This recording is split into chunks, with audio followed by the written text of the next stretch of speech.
Okay, so you can see my screen, right? And it's moving, right? So, okay. Yes, yes.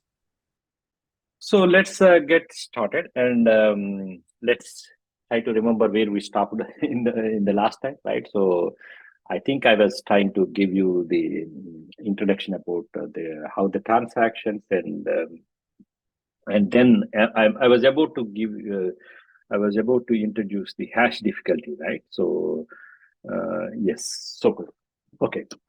So we have seen in the previous lectures that we have two types of scripts: the locking script and unlocking script. Locking script is nothing but it puts some conditions on the transaction, like to whom the coins are transferred and things like that. Unlocking script is rather a script which actually satisfies those conditions. For example, let's say that if few coins are transferred to my address, and that will be locking script.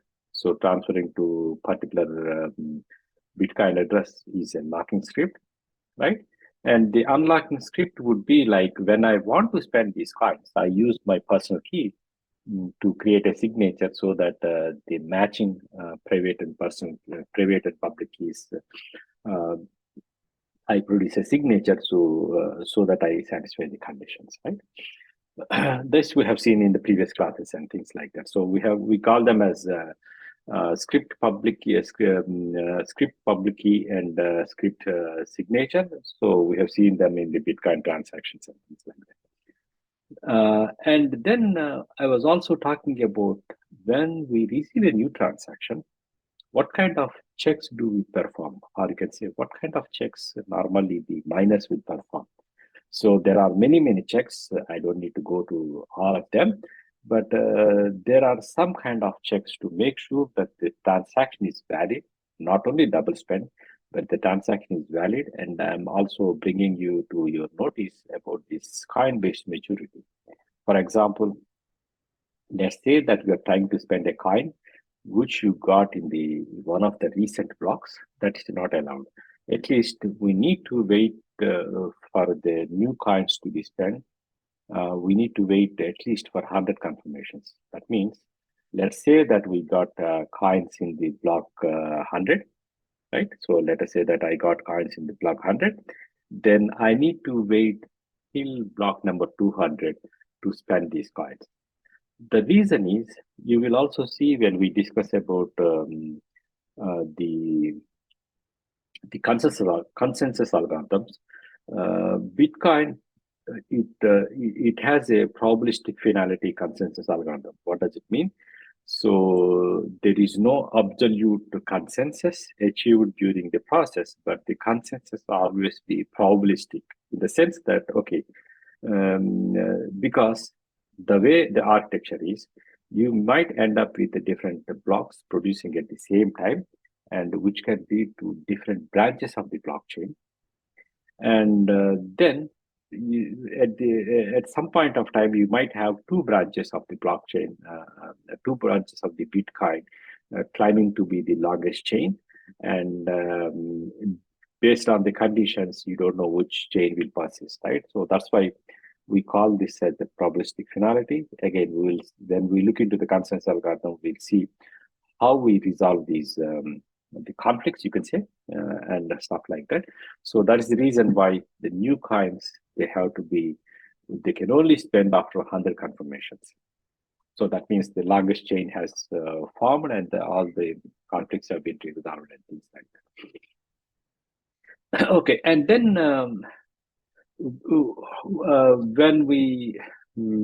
when we make a block, or when we prepare a block, there are several steps going on. So, for example, after whenever the nodes receive a transaction, they collect the transaction and they validate the transaction. The first step is to make the validation of the transaction, saying that is this a double spend transaction? Is this coin received within the last 100 blocks or something like that? All these long list of transactions, checks will be made on the transaction. If the transaction is valid, then it will be added to the unspent transaction. And the nodes collect, validate, and relay new transactions. So that means when the transaction is valid, they will save it to the list of unspent transactions because they need to make a block out of the unspent transaction. On the other hand, they will also transmit this transaction to the other nodes because you need to propagate the transactions in the network. The way it will happen is whenever you receive a new block or a new transaction, you will first perform the verification.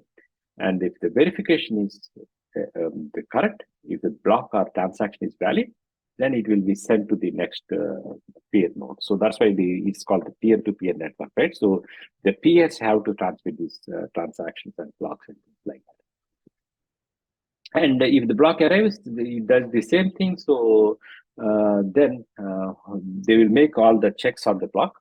Again, we will see today how we check the hash value of the block is satisfying the hash difficulty, right? So we specify that the hash value of the block should be within this range. And today we will see a calculation. How do we check that whether the hash is within this range and whether the node which has generated this block is able to crack this hash function and things like that.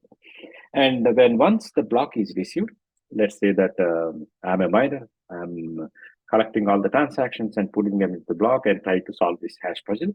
And meanwhile, let's say that there is a new block which I see in the network. Then what I do, I first check whether the new block is valid according to the rules. That means the hash value is within the threshold limit and things like that. And all the transactions are valid. So everything looks good. The block is valid. So then what I do is I simply accept that block and add it to my copy of the block Bitcoin, right? So my copy of the Bitcoin, I will simply add it at the end of the block. And then I will stop all the work which I have done so far. I will just simply rip off all the transactions and trying to solve this block, and I will again get started new. So what is get started new? So that means I will throw away the list of unspent transactions and then check which transactions are still valid, because some of the transactions which I'm trying which are in my unspent list of transactions might have been in the new block, right? So the validation in the list of unspent transaction is also made so that they can remove all the transactions which are already part of this block and things like that. So that's what all this happens. And these things have to happen at a pretty, very, very fast pace because you are again competing to make a block and things like that. And this process in general is, especially in Bitcoin, it is reset every 10 minutes. So that is the reason why we will see at a later point of time why we cannot mine the Bitcoin on our computers, right? So why it is not possible anymore to mine Bitcoins on our computers, and what happens, and we will see a bit later when we get to the hardware. As I told you before, there are 6 steps in the Bitcoin mining: join the network and listen for the transactions and listen for new blocks and assemble valid block and all these things. So in a sense, you can say that the network is being maintained by the nodes, right? So as part of the mining steps, as part of the mining, they also maintain the network. And these are the first 3 activities which actually contribute to the maintaining of the Bitcoin network, right? So validation of the transaction, validation of the block, and maintaining the longest chain. And these are the 3 things which actually contributed by the nodes. So in a sense, they are the one who maintain the network and things like that. Remember, we don't have any central authority. In case of banks, banks maintain networks, but here it is a decentralized system. Okay, now I want to again bring you back onto the transaction. Remember, we have 2 types of transactions: normal transactions, where we have inputs and outputs. And during the transaction, anatomy of the transaction, there was some sequence numbers, right? So again, let me bring back this coin-based transaction where you create new coins. The input is 0, or you can say the inputs, you don't have any inputs because it's a new coin created. And then importantly, you have a sequence number in the transaction, which will be used in the coin-based transaction. But in case of normal transactions, this will be simply disregarded. Or you can say this will be simply put to some default value. It is not used it is not used. Okay, how do we actually solve this hash puzzle? So let us say that this is the previous block where everyone has agreed, or at least our copy of the block says that this is the previous valid block, and now I'm taking in my block, and my block should point to the previous block. So I prepare a hash pointer to this one. I put it here, and I prepare combined all the transactions, put all the transactions together, and build Merkle tree. And you can see one of the transactions, or you can say the first transaction which I include is the coin-based transaction. What is a coin-based transaction? So, for example, if my block it becomes the is accepted by the nodes, then I should get 6.25 bitcoins, right? So this is the coin-based transaction where you create new coins, right? This will be the first transaction in the Merkle tree or tree of transactions. And then what we do is we start preparing this hash value. We start changing this hash puzzle. So how do we do that? Remember, we have a nonce in the header, and we use the nonce to modify the data. There is no other way you can modify the other information. For example, if you modify any of the transactional data, then the whole Merkle tree changes. So what we do is we first use this nonce, and we start incrementing the value of the nonce so that to chase the target hash value, right? So we keep on trying, and nonce is remember it is only 32 bit, so there is a very significant amount of integers you can try. And let's say that we reach the end, but without any luck to get this hash value within the specified limit. By the way, if you have any questions, please put it in the chat, or please stop me and interrupt me, right? Otherwise, I will keep on talking, and I don't know whether you understood or not, something like that. So let me see if I'm recording. Yes. Okay. And then what we do is we reach the threshold. The nonce value is full, but we without any luck for the transaction, luck for the hash value. So then what we do is we go to the coin-based transaction. Remember here in the previous, in the previous coin-based transaction, I was mentioning about a sequence number, right? The 4-byte sequence number. So what we do is, since we are not able to reach the hash value within the target using manipulating the nonce in the top one, we go here and we start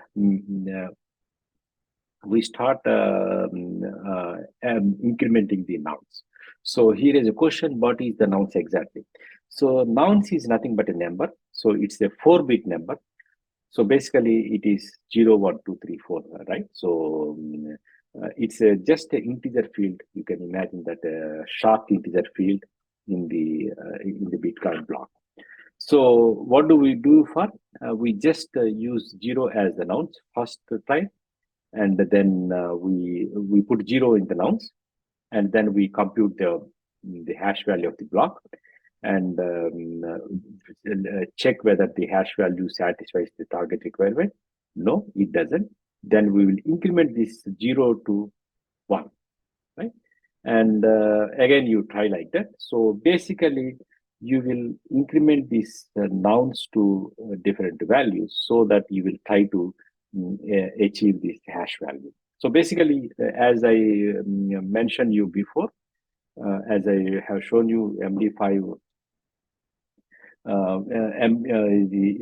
MD5 hash value, where you keep on trying to find the hash value with a certain threshold and things like that. And you will let's say that it is a 4-bit. So 4-bit means probably you will go up to 32,000, right? So the maximum number is 32,000 something odd, right? You reach that value, and still then you didn't get this hash value within the threshold limit. the hash value of the block within the threshold limit. Then what you do, you again go to the kind-based transaction. Remember, we have a nonce here in the kind-based transaction and the sequence number, right? So we just add, we put one in the sequence number here. And since we are changing the transaction, so the hash value of the transaction, coin-based transaction changes, and it will, the whole Merkle tree will get into changes. So basically, when we make a change in the coin-based transaction, then we need to recompute the Merkle tree again. So this will change everything, and just let us go further. And then the Merkle tree will be recomputed only for this path and recomputed and added to the block header. And now again, we try to find the hash value of the block header because now we have new values. And again, we will simply repeat the same procedure. We'll see if we get the hash value within the threshold limit. Otherwise, now we will change the nonce value to 1 and try and keep on incrementing the nonce value many times. 1, 2, 3, 4, 5, you keep on doing like that. And let us say that at some point of time, you are lucky and it is your lucky day. And let's say that you got this hash value within the threshold. And then you are quite happy because you found this hash, you solved this hash puzzle with you were able to identify the hash value within the certain threshold limit, and you'll just put it into the block, and you will release the block as soon as possible. Because remember, you might be having a lot of competition from the other nodes making blocks, so release your block as fast as possible, right? And again, remember, block should be valid, otherwise it will be disregarded by the other nodes. So you have no way of your block getting accepted by other nodes, right? So what is this hash puzzle which we are trying to solve, right? So basically, we need to compute the hash value of the block header with certain constraints, which we normally call it as hash difficulty, right? So the hash difficulty. And let's try to dissect the hash difficulty and try to understand it. So hash difficulty is, so for example, maybe, let me open this one. Just 1 second. Let me reshare my screen.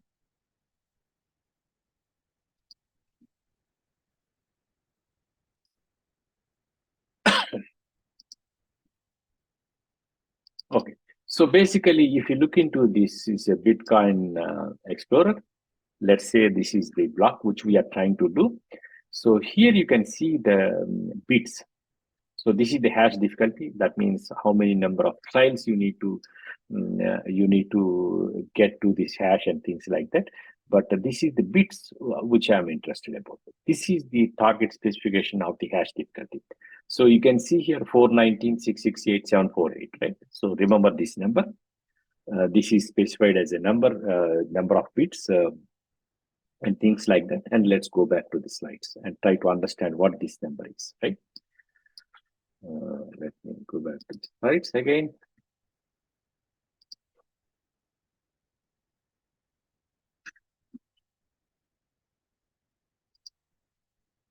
Okay, so basically the same number, which is 419.668.748, I took for this block. So this number is normally all the block representation is in the hexa format. So you don't see the binary format, right? So even though this number is in the binary format, it is the bit blockchain explorer actually which converts into the binary format. So you have the hexadecimal format. So the number looks like this. So OX is nothing but it represents the hexadecimal format. So you have 1903A303, right? So this is the hexadecimal format. So when we have this number as the hexadecimal format, the first two figures, let's say the first two digits, they represent the exponential. So this is hexadecimal 19, and the rest of the numbers, we treat it as coefficient. So basically, when you get this number, take the first two digits and interpret it as exponential.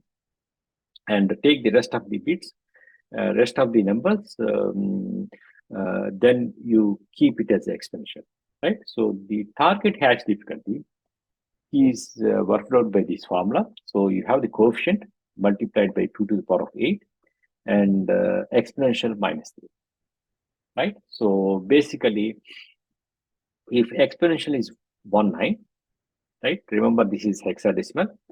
So how do we convert them? The first digit is multiplied by 16 power of 0, and the second digit is multiplied by 16 power of 1. Maybe let me just 1 second. Give me a minute. I will open the whiteboard.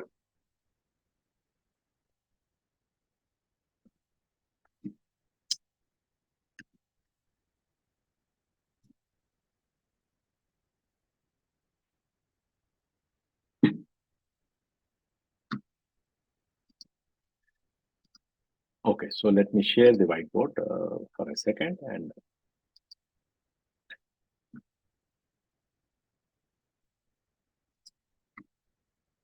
yeah. So you can see the whiteboard, right? So basically, here we have what I'm trying to say is how the hexadecimal format is computed. Just 1 second. Okay, so let us say that this is, we have the number like this.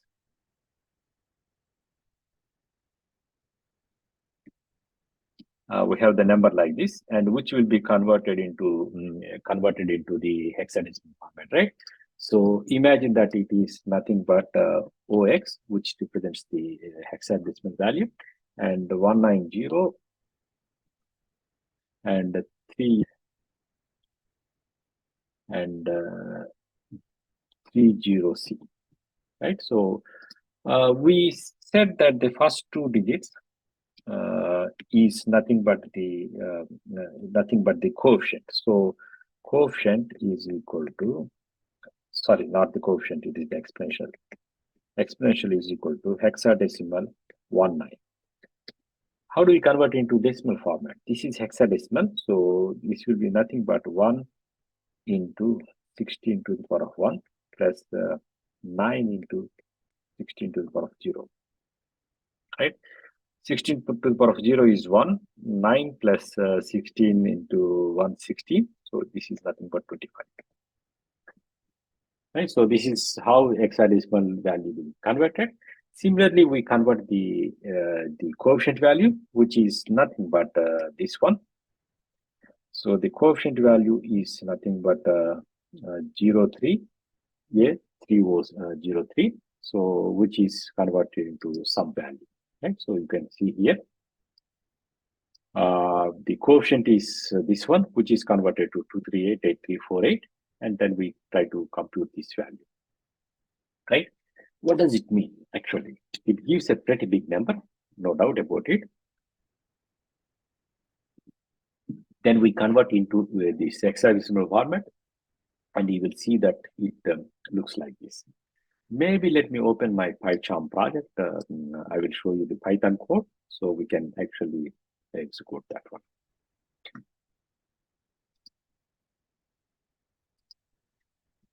So let us see if I have my Python. Yes. Yeah. Okay. So now you can see the Python code, right? So let's see hash difficulty. Yes. Okay. So I run the same example basically to show you how exactly this happens, right? So let me put these things commented. Okay. So basically, I have the block number, which is 419.668.748. The target bits value of the block number 277316. I converted into two parts. Remember, we have the 19 is the exponential value, and the 03A, 03C is the coefficient value, right? So let us run this one, and let me change it to the hash difficulty. So you can see here then the the value of the bits value converted into hexadecimal is the same thing, and quotient value is this one when we convert into decimal form, and exponential value is 25. And when we compute the exponential value using the same formula, quotient into 2 to the power of 8 and exponential value minus 3, the formula which I have shown, you will get this hash difficulty. Right? Then how does it be being interpreted? Let's change this into hexadecimal format as well. Let me run it again. So if we see this value, if we convert this value, and then in the hexadecimal format, it looks like this, right? Again, you can see here in the code, I use the trick. Basically, this has to be 256 bits, right? Basically, what I did is I put zeros in the before, so that whatever the value which I get, and I just format it with zeros so that we can see here. So you can see here we have how many zeros? So 2, 4, 6, 8, I think 16 zeros, something like that, right? So basically the first 64 bits, what we want is we want this zero value, zeros. So that is the target specification. So our hash value of the block, it should be less than this one. So node when it tries to make this block, it should create a block with the hash value. How can I say? Hash value with of the block header should be less than this value, right? That is how the target difficulty is specified. And let us, since we have a block, this 277316, let's also check whether the hash value of that block actually satisfy this difficulty or not, right? So that's what I am going to do it. Again, if you go to the block, I copied the hash value. So the hash value is looking like this, right? So it contains these zeros, and this is the hash value of the block actually, which is found out. So, and then let us convert this into numerical format so that you can easily see the difference. Okay, so the hash value of the hash values of the specification is this one.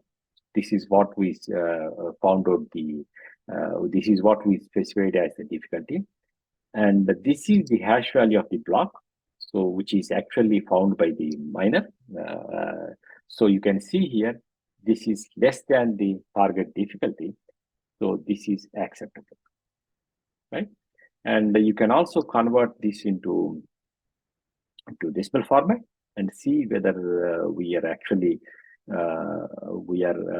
within the specified limit or not. Let me uncomment this code and run it again. And now you can see the difference between the hash values is this one. So it satisfies the requirements of the hash value. And then you can see here when we convert into numerical decimal format, this is the actual hash value. This is the target specification. So it is less than the target specification. So that's why it is accepted. Any questions or comments?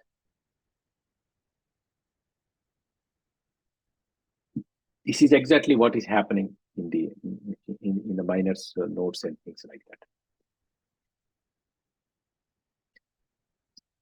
Okay, any questions or comments? Is it understandable?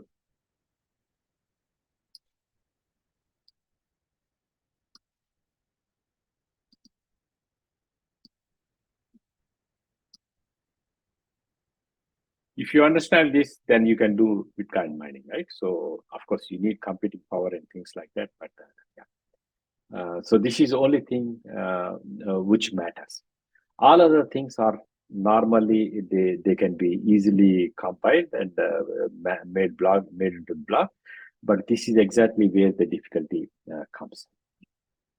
Okay, let me switch to the slides.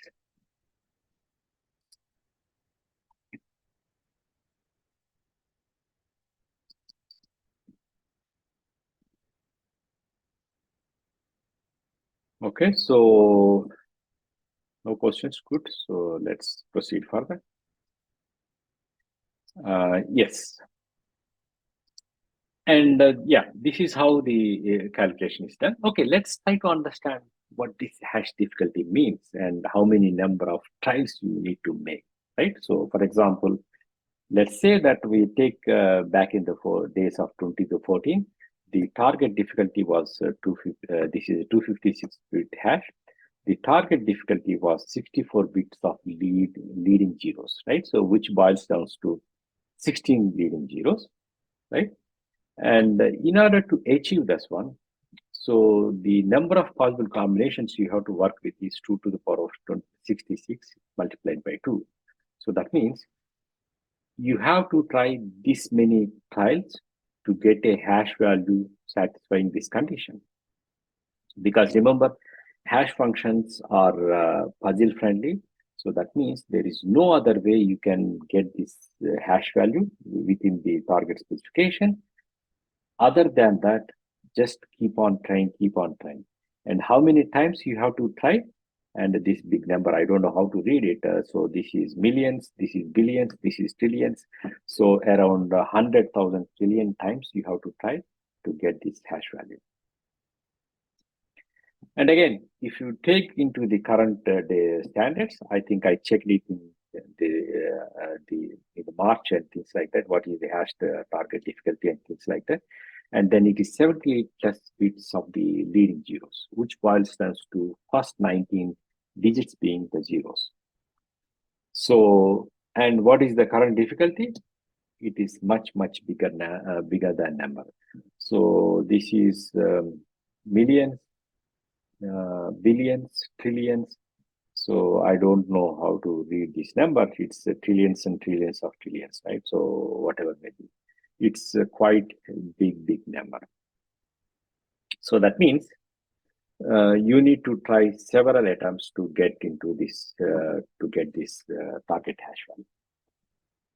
Okay, so again, the hash difficulty is keep on increasing. You can see in 2009, we have a very less hash difficulty, and this is the logarithmic scale, remember? And you can see that the hash difficulty, like the number of leading zeros in the hash value, is keep on increasing because the popularity is keep on increasing, and more people are coming to do the Bitcoin mining and things like that. And we also talk about hash rate. What is hash rate? Hash rate is nothing but the total computing power that is computing the hash value. What does it mean? So if we add up all the computing power from all the miners, then it is called the hash rate.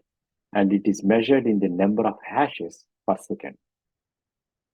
Right? So you can see here it reaches into trillion types of hash values per second and things like that. And let me show you how exactly we try to change this hash difficulty, right? So again, I have the proof of work algorithm implementation in Python notebook. So let me share it again.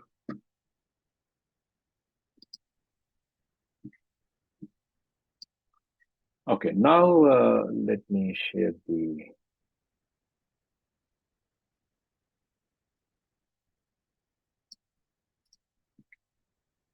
Okay. So now you can see the pie chart, right? So basically, now let me show you how proof of work works, right? So basically, proof of work, basically we change the same kind of hash specification. So let us try to see very simple steps, right? So I have some specification. What is the maximum number of nonces I can go for? So I just put into 4 billion, things like that. And I specify the target difficulty. So basically, let me say that I specify the difficulty as 16 bits. So that means I need to get my hash value below my hash value. The first 4 digits of my hash value should be zeros. So something like that. And then what I do is I keep on just adding numbers to find out whether I can get this hash value or not. So basically, I have a noun similar to the Bitcoin block. And what I do is I will increment my nouns value and hash it, increment my nouns value and hash it and things like that. So maybe if you, I don't know if you are following that or not. So maybe I can show you what is happening here. Online MD5.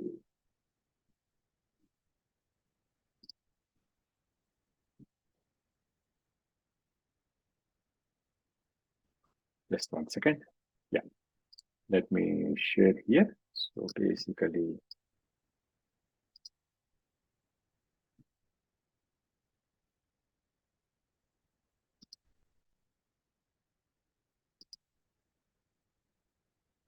okay. If you look into here, what I'm trying to do is, let's say this is an online hash generator, right? And then let us say that I want to generate a hash starting with 0, right? Starting with 10. What I'm trying to do here is, so I can put any digit and then it gives me hash value. You can see the hash value starts with 2F and things like that. And I can put one more character. It starts with 44. So let us imagine that I need a hash value starting with 10, right? So what I can do is I can keep on trying. Now I am lucky, a bit lucky. So I got 0 here. So this is the hash value satisfying the requirement, saying that the first 4 bits should be the zeros, right? So I can keep on trying here. I can keep on trying here, and then let's say if we can produce a hash value containing double zeros, we have 10, but yeah, 10 again, but no hash value containing 2 digits, right? So you can keep on try like this. You can keep on changing the value of the nouns and things like that. And this is exactly what is happening in the blocks, try to get the hash value of the target difficulty, right? Any questions or comments? For me, it is difficult to see whether you understood or whether it's completely abstract.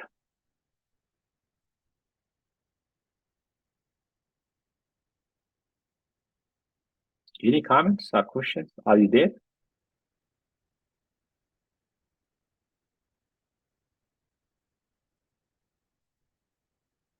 Should I put more explanation what is happening behind the scenes?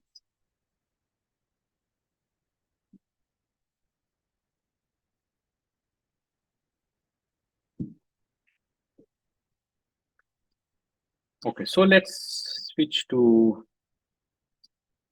PyCharm.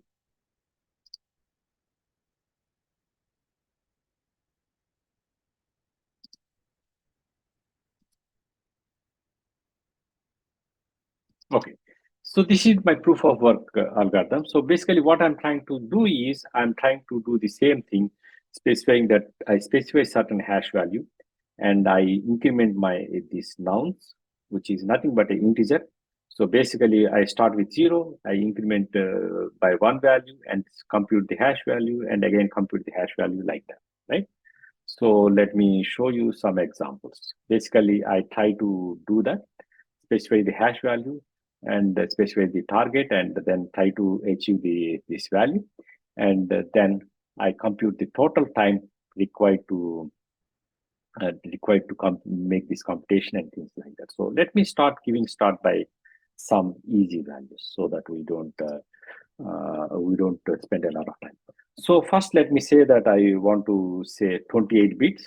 If 28 bits of the bits should be the zeros, let's see. And let me run this one. Okay, so we can got it very fast. So sorry, it is showing this hash difficulty. Let me change it to proof of, yes. Okay, now it is proof of work. So you can see here I started with 16 bits. 16 bits is first 4 zeros. You can see my hash value started with first 4 zeros and the success is with 10,720. So I have to do these number of tries and I could able to find it out in 0.01 seconds, right? So when I specify a bit more hash value, so for example, I specify 24 bits, it is nothing but 6 zeros. You can see here first 6 zeros should be the The first 6 digits should be the zeros, and then it took 7 seconds and things like that. So basically, this is like how we chase the hash value. So let me take a bit higher values, right? So let me put 33 bits is the target difficulty, uh, let us say, and then let's rerun it. You can see here it's 16, 20, 24 bits. It's easy. Of course, it's still trying to solve this 24 bits. That's solved. And 28 bits. Now it is trying to get this hash value below the 7 digits. It took 5 seconds. And now we are trying to find a hash value that which starts with the first 8 bits with zeros, right? You can see how much time it takes. Maybe sometime it could take hours because we need to get first 8 bits as zero, 8 digits as zeros. So this is how the miners will try to solve the hash puzzle. Okay, any questions or comments?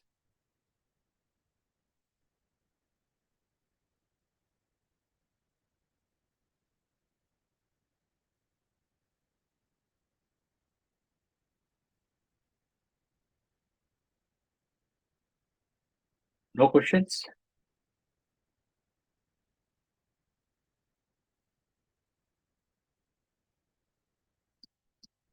So let's go further.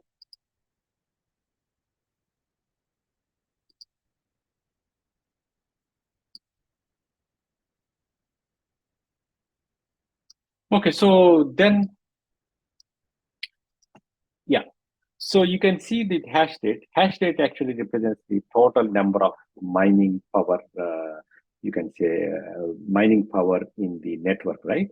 So this is nothing but if we combine all the mining power, computing power of the miners, then this approximately gives this hash rate. So for example, let's say that if Bitcoin is doing very good and a lot of people want to mine, then there will be more power, computing power in the network, then the hash rate will be very high, right? And let's say that if Bitcoin is, if not a lot of miners are doing the mining, and then the total mining power, the computing power will be less. So it is measured in the terms of the hash rate, which is nothing but the number of hashes per second. So this is 1 trillion hashes per second. And now we are talking about 1 quintillion, so 1 EH per hashes and things like that. So you can see here, the hash rate is keep on increasing. Now it is like 311.88 EHs per second, which shows that there is a very high significant amount of miners involved in the mining of Bitcoin. And how the hash value is being reset. And yeah, we will take a break in few minutes. Just I have a few more slides.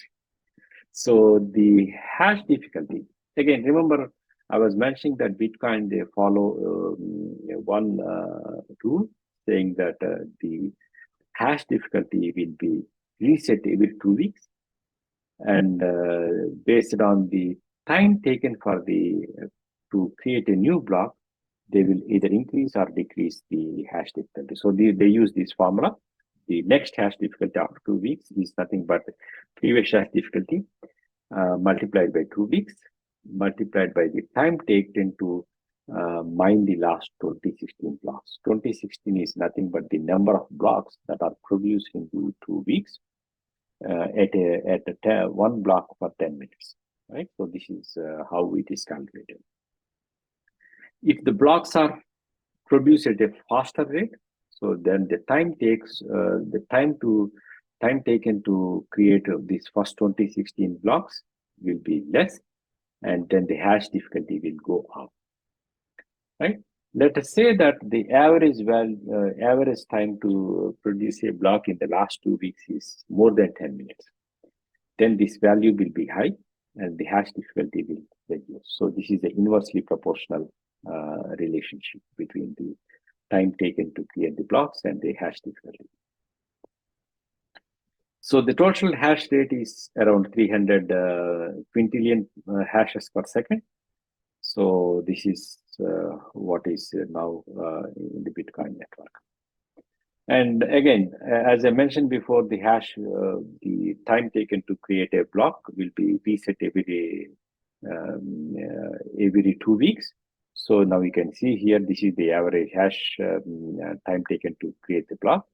And then they evaluate after 2 weeks, and then it is set to a higher target so that it takes more time for the miners to create a block. So this is the time frame, 10 minutes, right? And so that it maintains an average time of 10 minutes per new block and things like that. Okay, so if you have any questions, then it's time to ask. Otherwise, we'll take a break. So let's take a 15 minutes break and then, meet in 15 minutes. Meanwhile, I will leave the session so that I can save the recording and join you back after 15 minutes.